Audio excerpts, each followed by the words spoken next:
I'm Subi Zimmerman, and for the past many decades, I have been selling products and selling services and really understanding the psychology and the challenges that many women have when it comes to selling.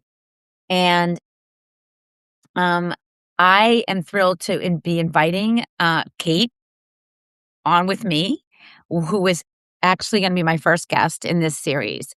So, for those of you that don't know Kate, and she's going to introduce who she is, and this is my first time doing a video here in Substack with a guest. So, there's probably going to be some challenges to deal with. And what I want all of you who are watching, probably most likely on the replay, to take away is that,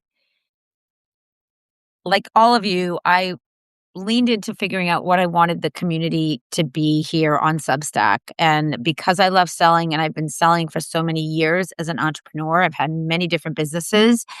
I really feel that there's this soulful way to sell.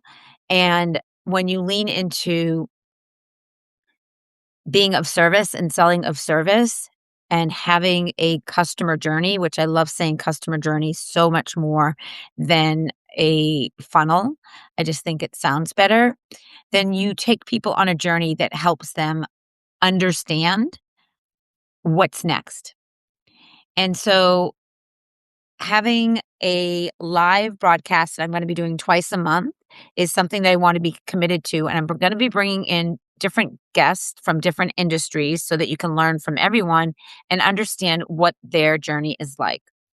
So, when I say journey, their customer journey is like. These are people who have a journey that takes a stranger from the internet on into their email list, their coaching, their products, their services, and understands what they need next to continue nurturing that relationship and bringing them on a journey that's going to get them to say yes to the thing that they're selling.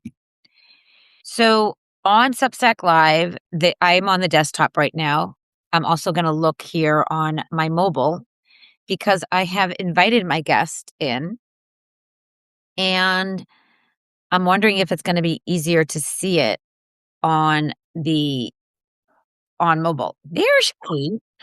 So I guess I have to go live on mobile to have you come in as a guest. I'm learning. There you go. That's it. Yeah.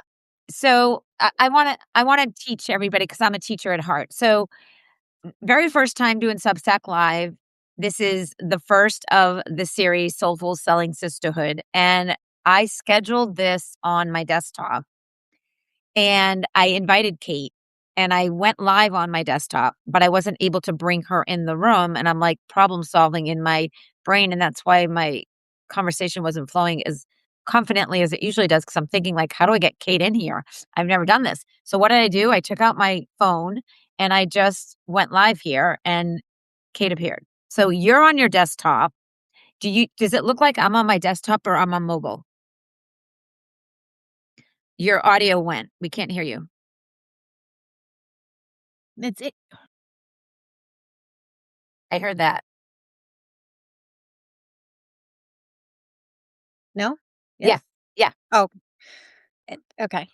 It's interesting because on my desktop, like I have a normal window, but then the sides of you are grayed out as if it's kind of keeping you in a mobile only view. Yeah, so I think it's optimized for mobile because most people will probably be watching on mobile. So we know where to stay in the Right. center of our desktop because I'm on my desktop here.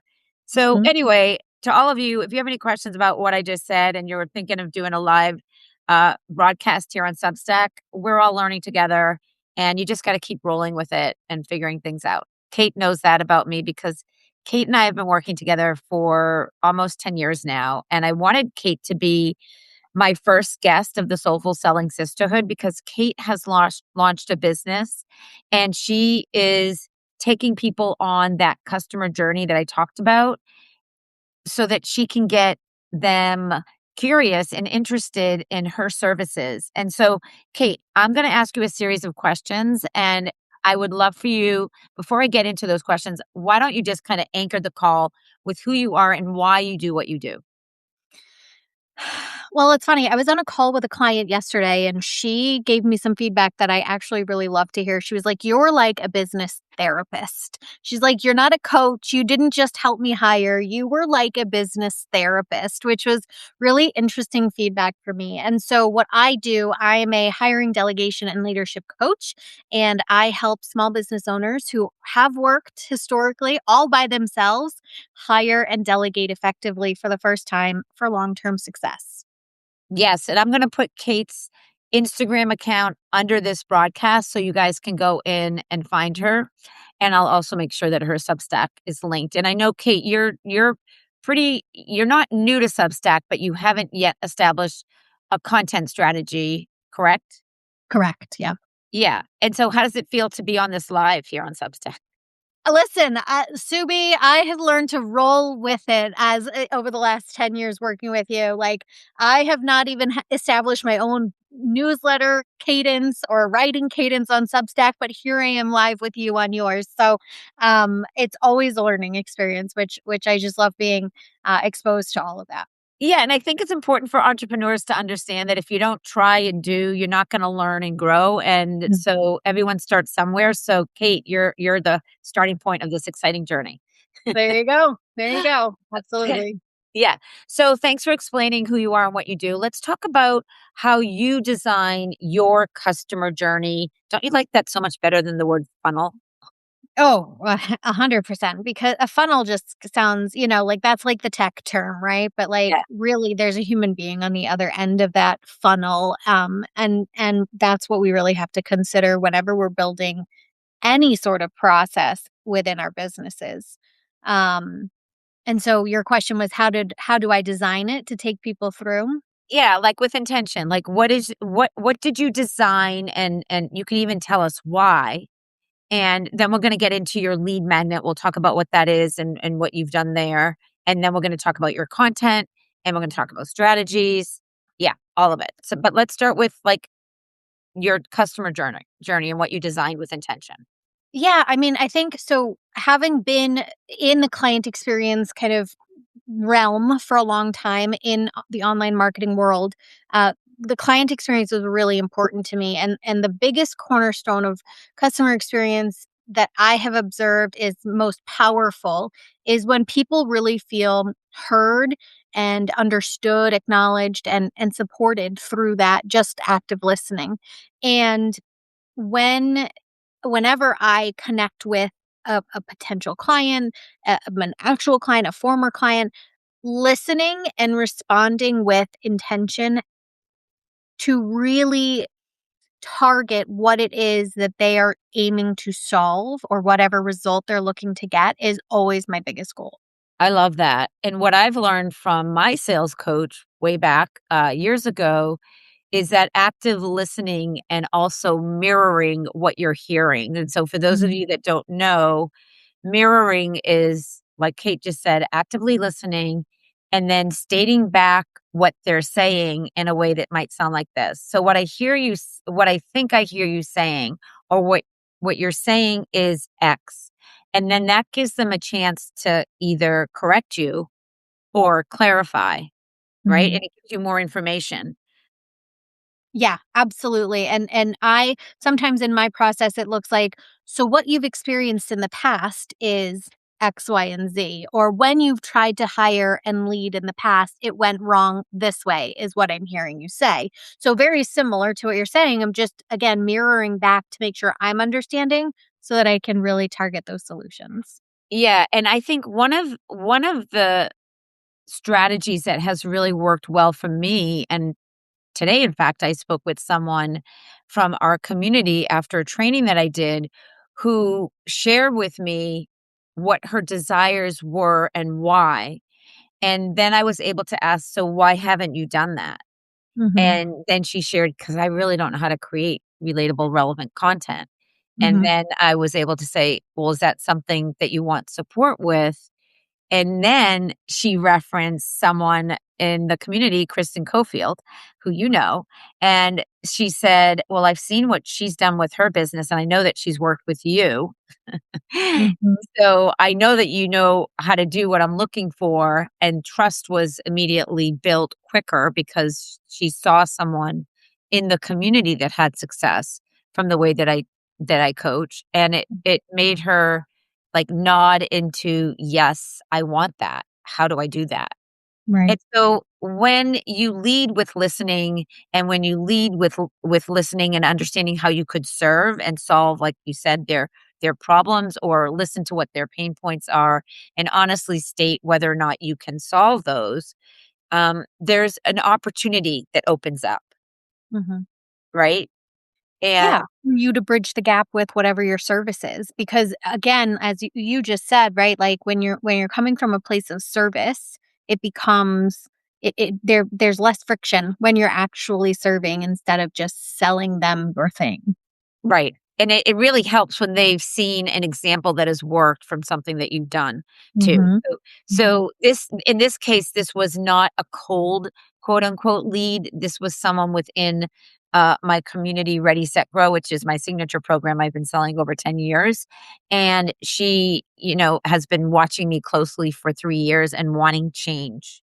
And so it's kind of like you have to find out why she wants that change and what that change she wants that change to look like. Mhm. So, listening skills 100%. So let's talk about your lead magnet, Kate. I know like you've had this business for a little over a year now. Mhm. Yep. And have you created more than one lead magnet? How many have you created? I did. I've created a few different lead magnets and tested them out. And when I niched down to right now, I my niche really is real estate agents, and I can serve any type of business coach, health coach, whatever it is. But I've really been focused in on real estate agents because there's such a deep need there. And so the lead magnet I currently have is 10 roles every real estate agent should consider outsourcing. Um, and it gives kind of whatever the agent themselves is experiencing and the role that they can consider to help alleviate that pressure or that overwhelm that those tasks are causing. And so prior to that, I had an audit, I had a quiz to see if you were ready to hire. But this lead magnet, the 10 roles, um, is a really easy way to have the real estate agent who is feeling overwhelmed, who might have a certain message stuck in their head about what hiring help actually means or looks like, or perhaps how it defines them. And it really just takes that shame or guilt away, because Mm. the same way that we would never say a doctor shouldn't hire a nurse, or a busy lawyer shouldn't hire a paralegal. It's the same thing for any profession. Every single busy business owner, you can't be good at everything. You Oh, can't. 100%. You What can't do be you a mind? at everything. Yeah. Do you mind sharing maybe three of those roles that Yeah, for eh, sure. yeah, Go ahead, and then sorry. we can link it, the access for people to grab it if they want below this too. So Yeah, for sure. So, I mean, I think the biggest one for most real estate agents is some sort of an executive assistant. And an executive assistant is going to be kind of like the bread and butter. The calendar scheduling, coordinating with trades and vendors, creating assets for your clients, things like that. It's kind of, executive assistant can be an all encompassing role, but I also like to caution my clients that you don't want a jack of all trades, because they're going to be a master of none and you're never going to be happy.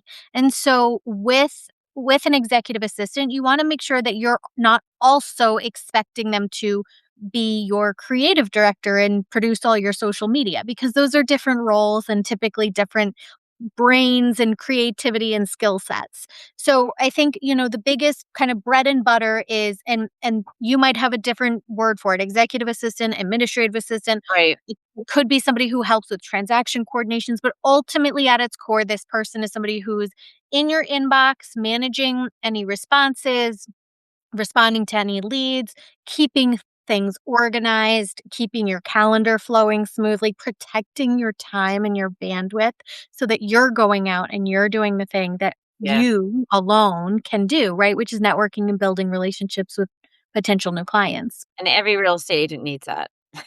Yes, exactly. And so, the other another really important role is like a marketing assistant, somebody who's going to help you create flyers, somebody who's going to help you create assets for when you go to a Open house. Oh, no, no, and I'm, like, losing my words, I apologize. When you go to introduce yourself to a potential client and they want to know, well, what are the comps in my area and what other homes have you sold and what other neighborhoods have you worked in and all those kinds of things, and so having a marketing assistant will help you put together all of those assets and keep them organized to be able to hand off to that Yeah. person without you having to do it last minute in your car. It's not well, your lead magnet sounds really juicy, and let's explain to everyone what a lead magnet is. So, a magnet is an exchange of information of great value that someone would actually pay for to obtain their email so that you can stay in contact with them on your own terms, not through social media, because you own your email and you can send them newsletters and information. And so it is the most valuable asset because many sales happen through email messaging. And creating a lead magnet is really important. And Kate, I'm so happy to hear that you tried one, didn't quite work, and then you pivoted based on what you learned and knew. And because, I mean, that's what happens. Like I just recreated a brand new lead magnet, which which are the 30 icons and features in the Instagram direct message that most people don't even know about what they are, where they are, and what they do. And so, like, I'm trying to simplify Instagram and Mhm. opportunities to sell in the DM because so many sales happen from the one-to-one conversations. And so I had to take a pivot or wanted to take a pivot and really niche down with teaching everything about Instagram to just this one little neighborhood where all the conversations happen one-to-one. So I feel Mhm. that with you, like starting a new thing and figuring it out. Yeah, absolutely. And I think the biggest piece to that, to that part of the customer experience is really just paying attention to the data, just really paying attention to the feedback you get, whether said out loud by potential clients or just by conversions. And so being able and willing to pivot and keep moving forward, taking that information just as information to kind of do with what you will, but always continue moving forward. Yeah, so we're talking about selling with soul, which is really serving and not selling. And this is the Soulful Selling Sisterhood. And Kate is my first guest who is really sharing and explaining the customer journey that she takes her potential clients on. And the thing I wanna segue now to from a lead magnet, Kate, which I know that you've been working really hard at, is that content creation, which Mhm. everyone's like, "Oh my gosh, the content." It's like being on a hamster wheel. You always have to be ready to churn out the next piece of content, or in your case, I know that you do a lot of batching and research from your insights to create relatable, relevant content that supports those that would want to download the lead magnet. And Mhm. so, how does your content creation support and build trust and also long term sales for your business? Yeah, I mean, I think the biggest thing that I look for from my content production is really just kind of a portfolio to build that trust. Really just like I don't necessarily expect in my business, my biggest source of income and conversions have come from directly from referrals. Mm, And so but I also know that people, even if they come from a referral, will likely check me out on social media first before we have that discovery call. And so the social media really helps to corroborate that I am who I say I am. I know what I say I know. That it gives them a taste into how I communicate and kind of I'm funny but I'm also clear and uh I've got their best interests at yeah. heart, and I really do want them to free up their time, free up their attention, and be able to pursue the things that they are passionate about, right? Every single person starts their business for a reason. But then there's all these other things that you're like, oh, I have to do that too now that I'm a business owner. And I Yeah. don't just get to do the thing I love.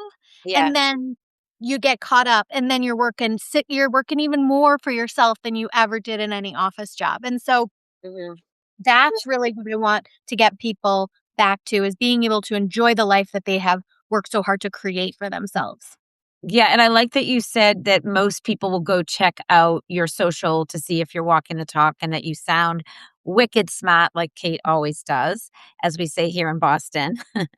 But I also believe it helps you stay top of mind and, you know, strangers on the internet can see who you are and what you're talking about, and they might not need your services, Mhm, i.e., I'm not a real estate agent. I don't need your services. But I know many of my clients who are real estate agents that I can refer to you. So that mhm.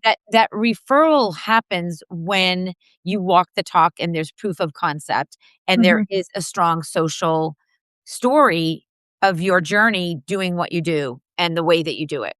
Yeah, absolutely. I couldn't agree more, and the majority of my clients have come to me that way, either through you as a referral source, other people I've worked with. I mean, in the course of my career, I've matched over 200 clients with virtual assistants at varying stages of their careers and just obviously recently made this pivot to real estate agents. And so I have a deep well of knowledge in terms of not only how to find a successful match, but also how to teach someone how to lead effectively. Because so often, and this is what I really aim to get across on social media and in the customer journey too, so much of the misconception about hiring is like, well, I hired and it didn't fix anything. And it's like, well, let's look at all the pieces then. Like, how did you delegate? What did you communicate? How often did you communicate? All of these things really lead to whether a relationship will be successful long term or not. That's true, and that's the goal. It's building relationships, Hmm. for the long term, and, I am living proof that, people circle back into my sphere after many years, if not decade, of being connected, and they're ready when they're ready, and that's why Hmm. it's so important to constantly serve. Well, Kate, any final words that you wanna share? And like I said, I'll be linking your socials below this live, and most people will be watching on the replay. Yeah, I think just leading from a service oriented place is always going to get you further than just being desperate for the sale. And I think that when we are able to have that heart for service, uh, we're able to then also truly see and support what somebody needs, what our client needs. That's great. Great words of wisdom. Thanks so much for joining, and, Thank you. I appreciate you. All right. Thanks, Sue. Have a good one. Alright. Well, that was my first Soulful Selling Sisterhood live. There's gonna be many more to come. I have a spreadsheet with a lot of creators and women business owners that wanna be joining on a live broadcast. I love live. I am from way back in the day when we used to do Blab, we used to do Periscope, Clubhouse, but we didn't see each other. And here I am on Substack Live, really enjoying this opportunity. Grateful that you're here. If you are listening on the replay, I'd love to hear in the comments below what you really enjoyed hearing. If you are someone who you think would be a good person to interview all about your soulful selling sisterhood journey that you take your clients on, definitely reach out to me in the DM here on Substack. I am looking for other awesome women business owners and yeah, just leaning into your soul, why you do what you do, and really sharing that energetically from every aspect of your business so that people can connect with you deeper and know that you are like doing the thing that brings you joy and you just simply want to serve and help others from a really beautiful place. So thanks for tuning in and I will see you next time.